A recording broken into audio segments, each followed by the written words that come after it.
এখন রাত প্রায় ২টা বাজে। একটা খুব ইন্টারেস্টিং জিনিস পড়াশোনা করছিলাম। তো মনে হলো এটা নিয়ে একটা ছোট্ট ভিডিও করা যায়। সেটি হলো এই যে গ্রামে, শহরে, নগরে, বন্দরে, দেশে বিদেশে মানুষের এত কষ্ট, মানুষের উপর এত নির্যাতন, মানুষের উপর এত বঞ্চনা, যেগুলো আমাদেরকে টাচ করে, যেগুলো আমাদেরকে স্পর্শ করে, আমাদের যে বিবেক আছে সেটাকে এক ধরনের তাড়না সৃষ্টি করে। কিন্তু সবসময় কি সেটা করে? যেমন ধরুন যে কোথাও একজন মানুষের উপর নির্যাতন হলো বা একজন মানুষকে ক্ষতি করা হলো বা তাকে উদ্বাস্তু করে দেওয়া হলো। তার উপরে তার বাড়িঘর জ্বালিয়ে দেওয়া হলো।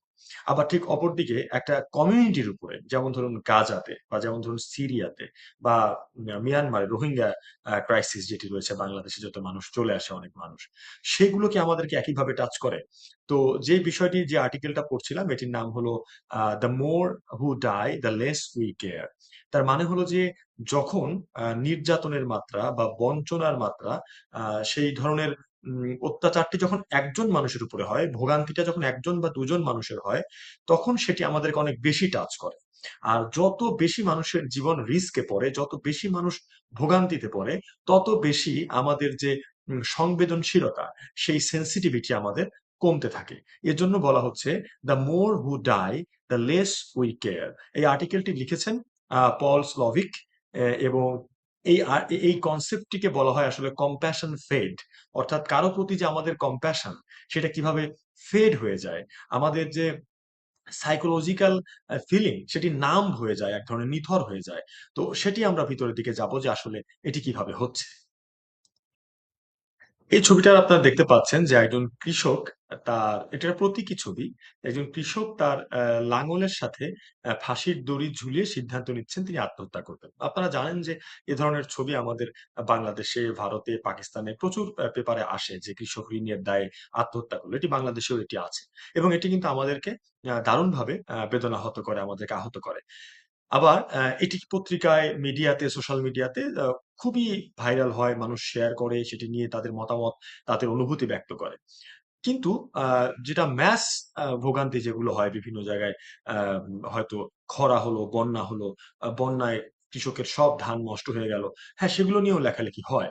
কিন্তু গবেষণা বলছে সেটির প্রতি আমাদের যে সংবেদনশীলতা, সেটির প্রতি আমাদের যে খারাপ লাগা, সেটি একজন ব্যক্তির তুলনায় আসলে বেশি নয়। একজন ব্যক্তির প্রতি যদি আমাদের খারাপ লাগা ২ হয়, সংখ্যায় যদি পরিমাপ করি ২, তাহলে ১০০ জন মানুষের প্রতি খারাপ লাগা আমাদের উচিত হচ্ছে ২০০। কিন্তু আসলে এটি হয় না। এটি বরঞ্চ ক্রমশই হ্রাসমান হয়। এটিকে বলছি আমরা যে একজনের ক্ষেত্রে সেটিকে আইডেন্টিফায়াবল, তার তাকে খুব সহজে আইডেন্টিফাই করা যায় ভিকটিমকে। তার প্রতি তার স্টোরিটা আমরা জানতে পারি। তার ভোগান্তির ইনস অ্যান্ড আউটস শুরু থেকে শেষ পর্যন্ত খুব সহজে ফোকাস করা যায়। আর কমিউনিটিকে খুব সহজে ফোকাস করা যায় না। এই সেই আর্টিকেল যে আর্টিকেলটার কথা আপনাদেরকে বলছিলাম, "the more who die the less we care". Paul Slovic এটি তার লিখেছিলেন ২০১০ সালে। এরপর এটি নিয়ে অনেক কাটাছেঁড়া হয়েছে। এটারও কাউন্টার আর্গুমেন্টও আছে যে উনি আসলে সঠিক বলেছেন কিনা। তো সেটি আমরা আরেকটু ভিতরের দিকে যাবো, একটু নিচের দিকে দেখব। তিনি গ্রাফের মাধ্যমে কিছু চার্টের মাধ্যমে সেটি দেখিয়েছেন। পল স্লভিক বলছেন যে যখন ভোগান্তিটা অনেক মানুষের হয়, একটি জনগোষ্ঠীর হয়, তখন victims are statistical or anonymous. যারা ভোগান্তিতে রয়েছেন তাদেরকে খুব সহজে চিহ্নিত করা যায় না। তাদের সংখ্যাটাকে ঠিক সঠিকভাবে বোঝা যায় না। তাদের সমস্যাগুলোকে একে, একে নির্দিষ্ট করা যায় না। এবং এজন্য মানুষের ব্রেইনের ভিতর একটা স্ট্যাটিস্টিক্যাল লিমিটেশন দেখা দেয়।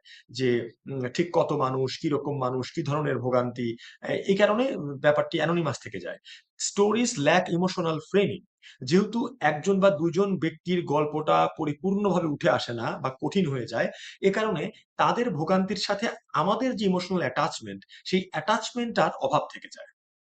এবং তাদেরকে যারা সহযোগিতা করবে বিভিন্ন এনজিও, philanthropic গোষ্ঠী অথবা আন্তর্জাতিক সংগঠন, জাতিসংঘ বা আম UNHCR বা IMO, যাই বলি আমরা, ইউনিসেফ, UNDP, এই ধরনের সংস্থাগুলো আ বা সাধারণ philanthropy যারা রয়েছে, ব্যক্তিগত পর্যায়ে যারা ডোনেট করে, তারা চিন্তা করে যে আমি ছোট মানুষ বা আমার এই অল্প টাকা এত মানুষকে কি আসলে হেল্প করতে পারবে? তো তখন তাদের ভিতরেও এক ধরনের অনাগ্রহ দেখা দেয়। এবং problems appear to large to solve. এবং মনে হয় যে এত বড় সমস্যা কি আসলে আদৌ সমাধান করা যাবে? বা এটা তো কঠিন ব্যাপার।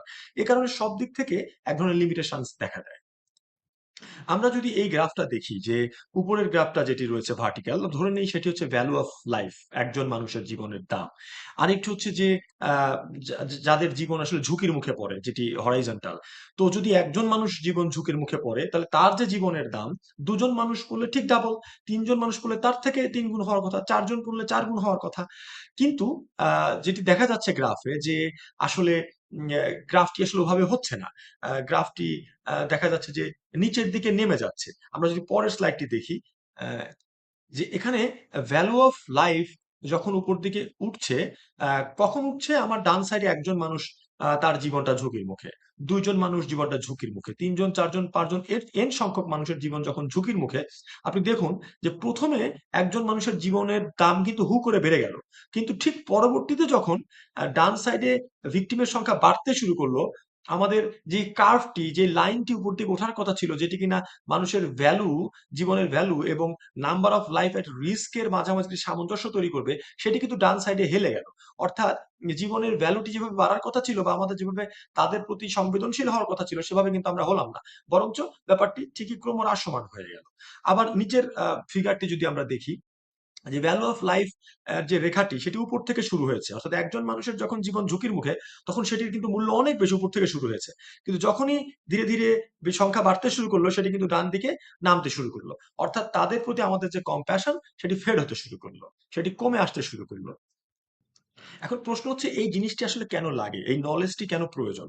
কারণ আপনারা জানেন যে পৃথিবীতে এত সমস্যা সাধারণ মানুষের, আমাদের নারীদের সমস্যা, শিশুদের নিয়ে আমাদের, তাদের প্রপার গ্রুমিং করা, তাদের অধিকার দেয়া, তাদের লেখাপড়া, তাদের খাবার, পুষ্টি, সেফ ড্রিঙ্কিং ওয়াটার, তাদের সামগ্রিক যে অধিকার, সেগুলো নিয়ে কিন্তু সরকার, বেসরকারি প্রতিষ্ঠান সবাই কাজ করছে।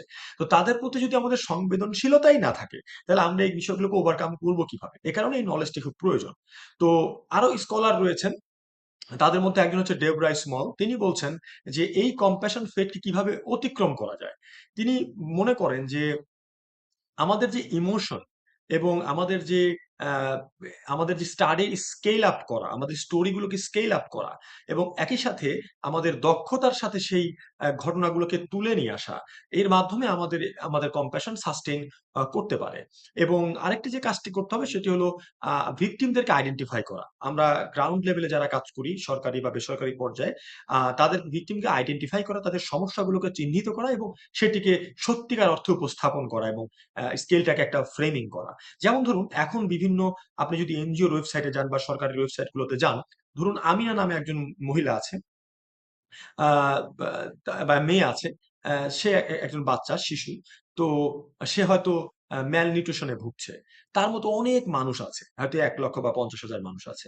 এখন আপনি তাদেরকে স্টোরি এভাবে প্রেজেন্ট করেন যে 50,000 মানুষ আহ স্বাস্থ্য ঝুঁকিতে রয়েছে। তার থেকে গল্পটি এরকম হলে আরো বেশি মানুষকে হেল্প করবে, সেটিকে সংবেদনশীল হতে বা সেটিকে অনুধাবন করতে।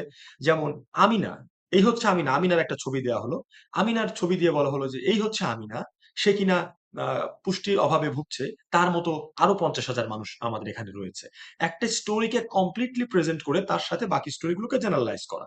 অথবা $50 একটি ফ্যামিলিকে 1 মাসের জন্য আহ খাদ্য সরবরাহ করবে। অর্থাৎ যারা ডোনেট করবে তাদেরকে বলা যে আপনার এই $50 এই রকম পরিবারে, এই যে পরিবারটি আপনাদেরকে দেখাচ্ছে, আমিনার পরিবার বা এরকম কারো, তাদের 1 মাসের খাবারের যোগান দিবে। এবং তাদের ফটো দেয়া, তাদের নাম দেয়া, তাদের লোকেশন, অথবা তাদের ছোট্ট একটা ইন্টারভিউ নেওয়া, এগুলো করলে কম্প্যাশন ফেড অনেকটা কমে যায়। আপনারা দেখবেন এখন যে এনজিও, বিভিন্ন আন্তর্জাতিক মানবাধিকার সংস্থাগুলো রয়েছে, এনজিও গুলো রয়েছে, তারা তাদের ওয়েবসাইটে ডোনেট নাও নামে একটা বাটন থাকে। অর্থাৎ আপনারা ইনস্ট্যান্টলি তাদেরকে ডোনেট করতে পারবেন, তাদেরকে টাকা দিতে পারবেন, এবং সেই টাকা কিন্তু গরিব, দুঃখী, রিফিউজি, এবং বিভিন্ন ভাবে আহ, যারা ভোগান্তিতে রয়েছে, ভিকটিম, তাদের কিন্তু উপকারে লেগে যাবে। তো তারা এখন যেটি করে ওয়েবসাইট গুলোতে দেখবেন, যে তাদের ওয়েবসাইটে একটা পার্সোনাল স্টোরি শেয়ার করে, একজন মানুষের ভোগান্তির কাহিনী, যেটা আপনাকে টাচ করবে। তারা কিন্তু অনেক মানুষের স্টোরি আপনাকে প্রেজেন্ট করে না, কারণ তারা জানে যে কম্প্যাশন ফেড হয়ে যায় জেনারেলি। তারপরে shows close portrait, high quality photo. দেখবেন যে খুব কাছ থেকে, মুখের কাছ থেকে একটা বাচ্চার ছবি হয়তো নেওয়া হয়েছে, যার হয়তো স্কুল নাই, যার হয়তো ঘর নাই, স্কুলে যেতে পারছে না। খুব কাছ থেকে তার ছবি নেওয়া হয়েছে, তার মুখাবয়ব, তার চোখ যেন কথা বলছে, সেই ভাষাটি যেন আপনি বুঝতে পারেন। তারা কিডসদের ছবি ব্যবহার করে, উইমেনদের ছবি ব্যবহার করে এবং এল্ডারলি যাদেরকে আমরা ভালোবাসি। যেমন আমি আমার বাচ্চাকে ভালোবাসি, আপনি আপনার বাচ্চাকে ভালোবাসেন। অন্য একটা বাচ্চার ভোগান্তি দেখলে নরমালি আপনি কানেক্ট করতে পারেন। আপনার ইমোশন তখন রিভাইভ করে। উইমেনদেরকে আমরা আমাদের মাদেরকে ভালোবাসি, আমরা সহধর্মীদেরকে ভালোবাসি। এল্ডারলি পিপল আমাদের হয়তো বাবা, দাদা, দাদি তাদের প্রতি আমাদের একটা সহজাত একটা সহমর্মিতা রয়েছে। একটি কলস ফর অ্যাকশন থাকে যে আপনার ডোনেশনটি, আপনার এই philanthropic activities টি, আপনার time, technology, whatever you give, আপনার এই গিভিংটি কিভাবে সমাজ পরিবর্তন করে দেয়? আপনি একটা অনবদ্য কাজ করছেন এই দানের মাধ্যমে। এই ধরনের একটি মোটিভেটিং একটি আ একটা একটা একটা কল থাকে, যার মাধ্যমে কম্প্যাশন ফেড হয় না বা হ্রাস করা যায়। তো ধন্যবাদ সবাইকে। খুবই হুট করে একটা ভিডিও করা। আমি যেহেতু philanthropy, এনজিও, থার্ড সেক্টর নিয়ে কাজ করি। তো আমার কাছে মনে হয় যে philanthropy একটি অসাধারণ আ একটি বিষয় যার মাধ্যমে আ আমরা আমরা যে ইসলামে আমাদের যেমনটি রয়েছে জাকাত দেয়া, আমাদের ওয়াকফ রয়েছে, হিন্দু ধর্মের দেবোত্তর রয়েছে। আসলে দান বা philanthropy, গিভিং সমাজ পরিবর্তনের জন্য একটি অত্যন্ত গুরুত্বপূর্ণ একটি টুল যদি এটিকে আমরা ভালোভাবে কাজে লাগাতে পারি। ধন্যবাদ সবাই ভালো থাকবেন।